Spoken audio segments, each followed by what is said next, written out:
മനുഷ്യൻ ഈ ലോകത്തിലുണ്ടായപ്പോൾ മുതലേ മനുഷ്യൻ കൃഷി ചെയ്തിട്ടാണ് ജീവിക്കുന്നത്.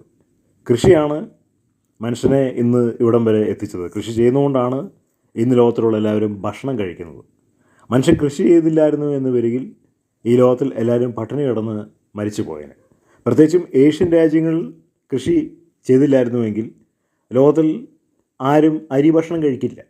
ബിക്കോസ് ഏറ്റവും കൂടുതൽ അരി ഭക്ഷണം സൃഷ്ടിക്കപ്പെടുന്നത് ഏഷ്യൻ രാജ്യങ്ങളിൽ നിന്നാണെന്നാണ് പഠനങ്ങൾ തെളിയിക്കുന്നത്. അപ്പോൾ ഇപ്പോൾ നമ്മളൊരു പോസ്റ്റർ കാണുന്നുണ്ട്. ആ പോസ്റ്ററിൽ പറഞ്ഞിരിക്കുന്നത് കൃഷി എന്ന് പറഞ്ഞിരിക്കുന്നത് ജോലി മാത്രമല്ല, അത് ലോകത്തെ പോറ്റിപ്പുലർത്തുന്ന ഒരു പ്രക്രിയയാണ്.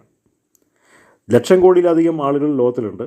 അവരെല്ലാവരും പ്രത്യക്ഷമായും പരോക്ഷമായും കൃഷിയെ ആശ്രയിച്ചിട്ടാണ് ജീവിക്കുന്നത്. ലോകത്തിൽ ഏറ്റവും കൂടുതൽ ആളുകൾ തൊഴിൽ ചെയ്യുന്നത് കൃഷിയിടങ്ങളിലാണ്. അവരുടെ കഠിനമായ അധ്വാനം കാരണമാണ് അവർ നല്ല ഭക്ഷണം കഴിക്കുന്നത് എന്നാണ് ഈ പോസ്റ്റർ പറയുന്നത്. നമ്മുടെ നാട്ടിൽ ഒരുപാട് ചെറുപ്പക്കാർക്ക് ഇപ്പോൾ കൃഷിയോടൊന്നും താല്പര്യമില്ല.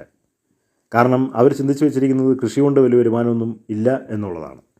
അത് ശുദ്ധ മടയത്തരമാണ്.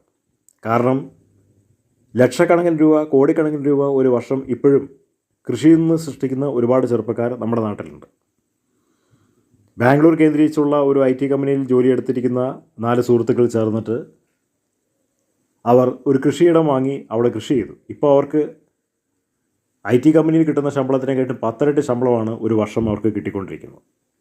അങ്ങനെ ഒരുപാട് പേര് പലതരത്തിലുള്ള സംരംഭങ്ങൾ കൃഷിയുടെ മേഖലയിൽ ചെയ്യുന്നുണ്ട്. കൃഷി ഒരിക്കലും മോശമായിട്ടുള്ള ഒരു ജോലിയല്ല. ഒരുപാട് വിപണന മൂല്യമുള്ള, സാധ്യതയുള്ള ഒരു ജോലിയാണ്. നല്ല ഒരു കൃഷി നമ്മൾ ചെയ്യുകയാണെങ്കിൽ ഒരുപാട് പണം നമുക്കൊരു വർഷം ഉണ്ടാക്കാനായിട്ട് പറ്റും. ഒരു പ്രൊഫഷണൽ ഡിഗ്രി എടുത്തിട്ട് ഒരുപാട് ചെറുപ്പക്കാർ വിദേശത്ത് പോയി പൈസ ഉണ്ടാക്കുന്നതിനെക്കാട്ടും കൂടുതലായിട്ട് നമുക്ക് കൃഷിയിലൂടെ പണം ഉണ്ടാക്കാനായിട്ട് കഴിയും. പലർക്കും അതിൻ്റെ ആഴവും നീളവും വീതിയും അറിയാത്തില്ല എന്നുള്ളതുകൊണ്ട് മാത്രമാണ്. പ്രൊഫഷണൽ ഡിഗ്രി എടുത്ത് നമ്മൾ ജോലിക്ക് പോവുകയാണെങ്കിൽ ജോലി കിട്ടും എന്നുള്ളതിനെക്കുറിച്ച് വലിയ ഉറപ്പൊന്നുമില്ല. മാത്രമല്ല, ഒരു പരിമിതമായിട്ടുള്ള ശമ്പളം മാത്രമേ കിട്ടുകയുള്ളൂ. ജീവിതത്തിൽ ഒരുപാട് സുഖം അന്വേഷിച്ച് പോകുന്നവരാണ് അധികം പേരും ഈ പ്രൊഫഷണൽ ഡിഗ്രി എടുത്തിട്ട് വിദേശത്തൊക്കെ പോകുന്നത്. അവർക്ക് ജോലി കിട്ടുന്നില്ല എന്നല്ല, ജോലി കിട്ടുന്നുണ്ട്. പക്ഷേ കൃഷി ചെയ്തിട്ട് നമുക്ക് കിട്ടുന്ന ആ സന്തോഷം ഒരിക്കലും വിദേശത്ത് പോയി ജോലി ചെയ്താൽ ഒരിക്കലും കിട്ടില്ല. അല്ലെങ്കിൽ പ്രൊഫഷണൽ ഡിഗ്രി എടുത്തിട്ടുള്ള ജോലികൾക്ക് കിട്ടില്ല. അത് പലർക്കും മനസ്സിലാകുന്നില്ല എന്ന് മാത്രമേ ഉള്ളൂ. കൃഷി ഒരിക്കലും പ്രൊഫഷണൽ ഡിഗ്രിയുമായിട്ട് താരതമ്യപ്പെടണം നടത്താൻ ഒരിക്കലും കഴിയില്ല. കാരണം കൃഷിയാണ് ലോകത്തെ മുന്നോട്ട് നയിക്കുന്നത്.